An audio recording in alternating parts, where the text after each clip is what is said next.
Je donne maintenant la parole. I now give the floor to His Excellency Hassoumi Massoudou, Minister of State and Minister of Foreign Affairs and Cooperation of Niger.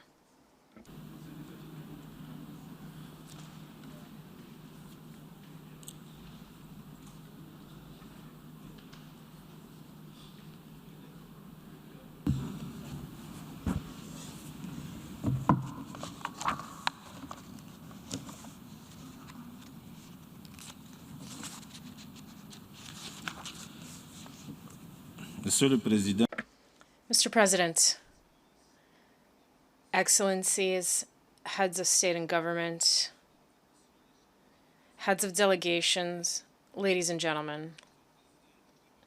Mr. President, at the outset, allow me to extend my warm congratulations as well as my best wishes for success in connection with your successful election to the presidency of the 76th regular session of the United Nations General Assembly.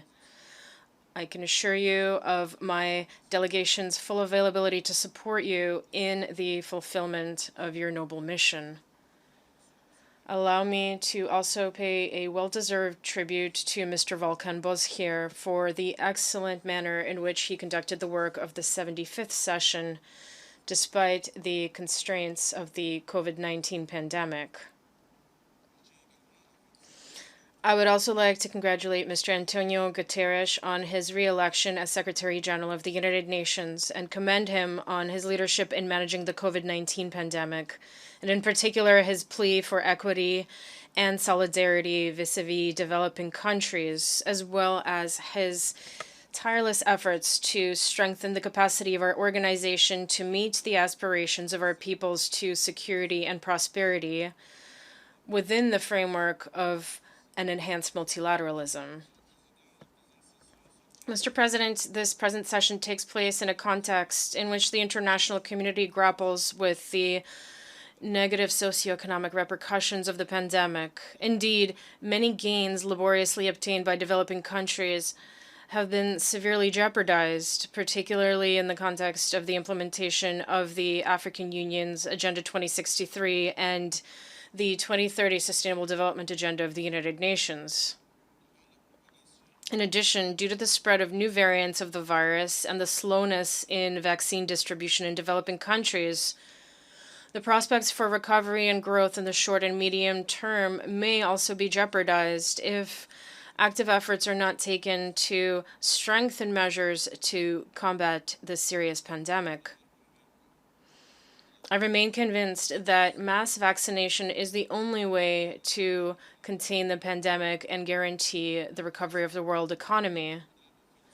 In this regard, I would like to welcome the COVAX mechanism, which has made it possible to collect doses of COVID-19 vaccines to distribute to developing countries. May all those who contributed to this effort be assured of our deep gratitude. In Niger, the measures taken by the government to address the pandemic have allowed to not only control its spread, but also to mitigate its socioeconomic impacts. Thus, despite the weakness of the economy and the persistence of other shocks, in particular security and climate shocks, the government has, through bold measures, been able to maintain a positive growth rate of 3% in 2020. Mr. President, allow me at this juncture to commend the efforts of the G20, the UN, the International Monetary Fund, and the World Bank in favor of a moratorium on the debt of the most fragile states, including many that are already at risk of debt distress.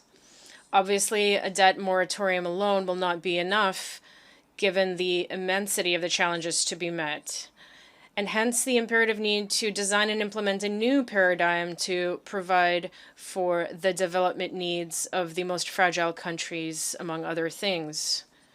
In the same vein, I remain convinced that the recovery of our economies will also depend on quality and dynamic partnerships, as well as on the liberalization of trade between developing countries.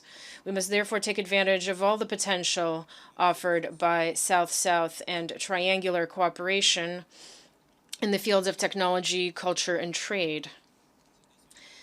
It is to this end, and in order to meet the aspirations of the African peoples in according with Agenda 63, that the African Continental Free Trade Area was established, with my country leading the process up until the launch of the operational phase on July 7, 2019 in Niamey.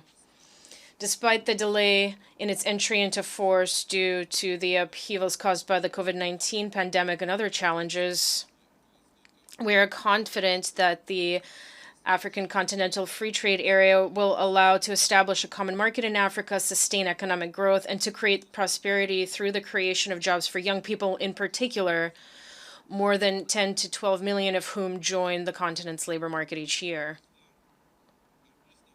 Mr. President, in addition to having disastrous socioeconomic consequences, the COVID-19 pandemic has also magnified the challenges facing the countries of the Sahel, namely climate change and the security crisis. While in some regions of the world, this has resulted in floods, forest fires, or rising ocean levels, in others, such as in the Sahel region, it has resulted in extreme weather phenomena that include recurrent droughts, degradation of agricultural land. For example, Niger loses 100,000 hectares per year, and floods and locust infestations.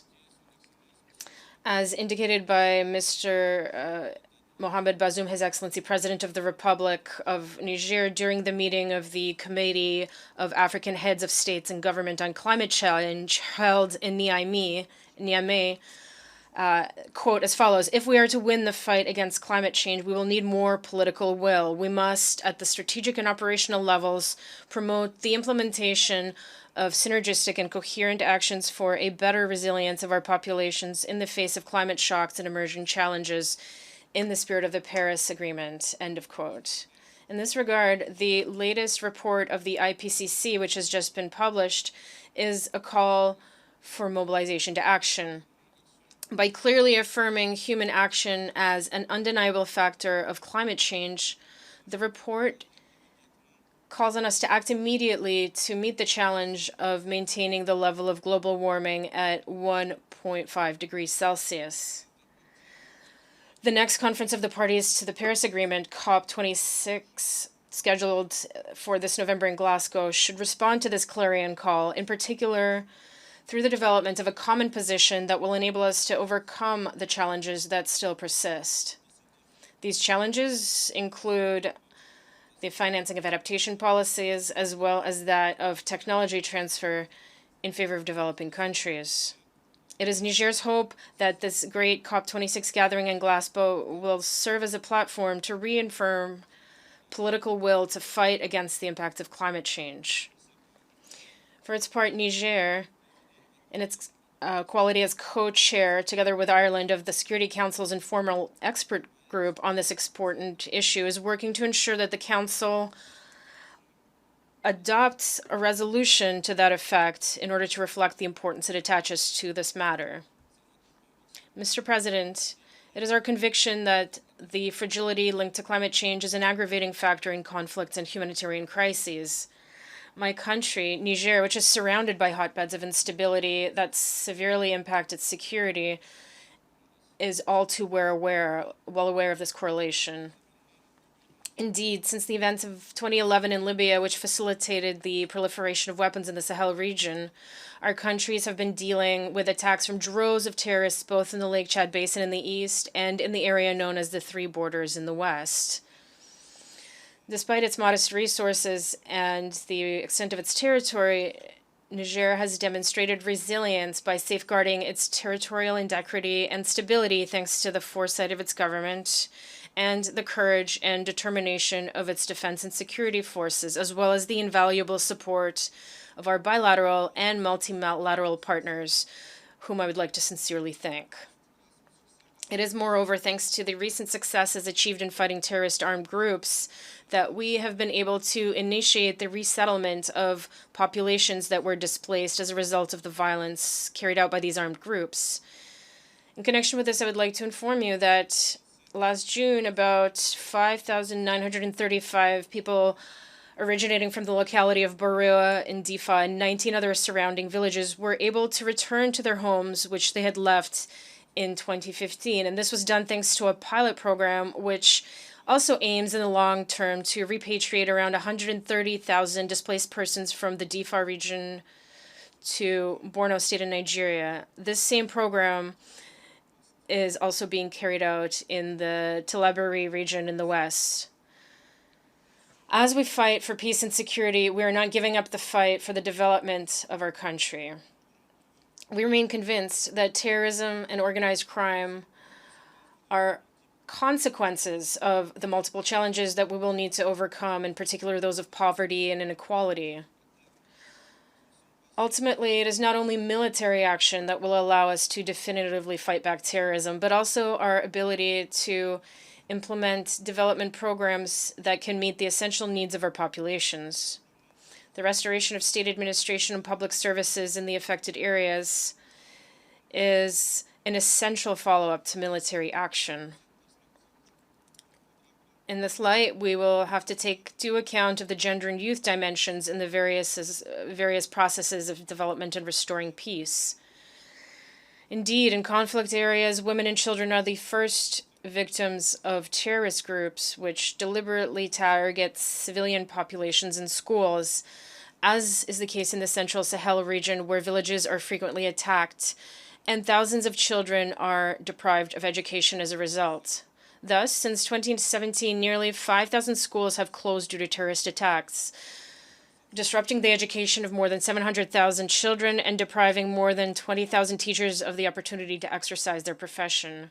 It is therefore crucial that we honor our collective responsibility to build a peaceful and secure world in which all children can thrive.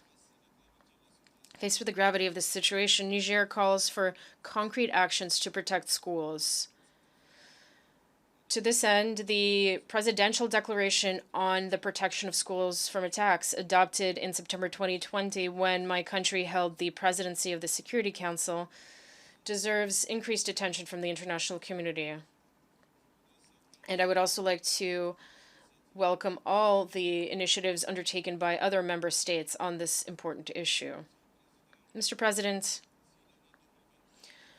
while 2021 continues to be marked by the COVID-19 pandemic and security challenges, it has been a decisive turning point for the consolidation of democracy in my country.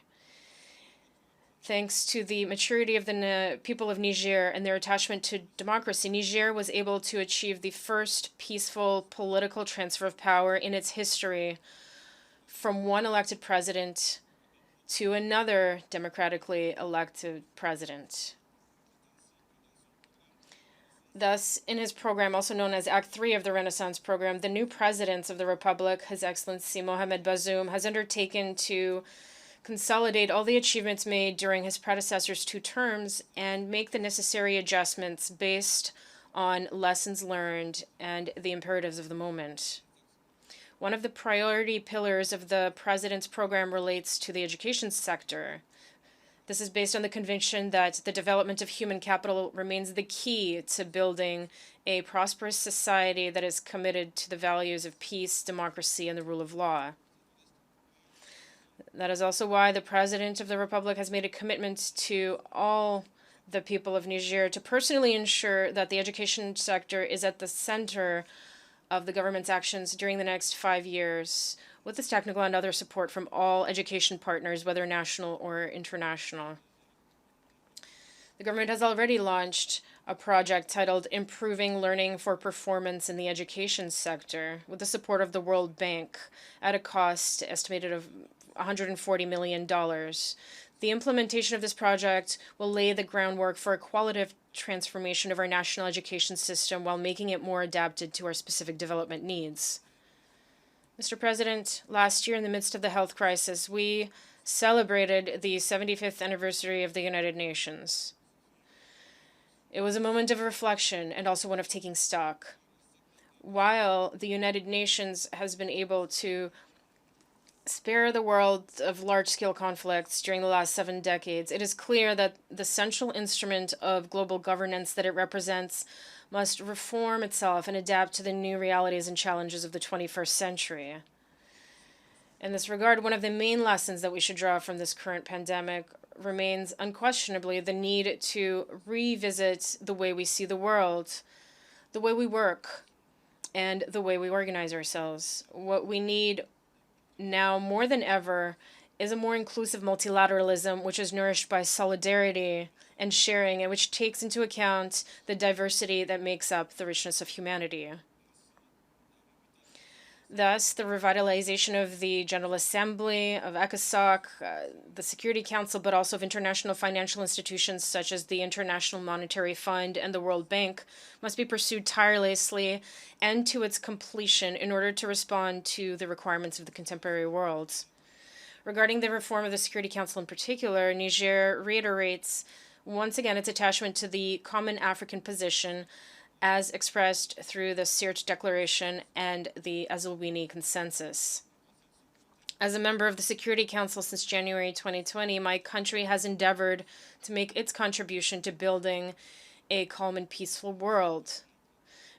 Be it African issues, of which there are many on the Council's agenda, including the situation in the Sahel, or the situations in the Middle East and in Palestine and Syria, Libya, Myanmar, or Afghanistan. In all of these cases, our priority has always been to take into account the urgent needs of civilian populations, in particular women and children, who are the first victims of conflicts and humanitarian disasters, which have unfortunately become a recurrent reality. Mr. President, in conclusion, it is my country's firm belief that the time has come for the international community to take into account the new challenges facing our world, challenges that threaten international peace and security. Just as we did in the fight against the COVID-19 pandemic, we must resolutely tackle these challenges of climate change, this other pandemic with devastating effects, the fight against terrorism and cybercrime, and many other problems specific to our century. In Niger, we have faith that our commitment to defending the ideals of our charter and the values of peace and solidarity that it embodies will allow us to successfully carry out this fight in order to build a world of peace, justice, and prosperity. Thank you for your attention.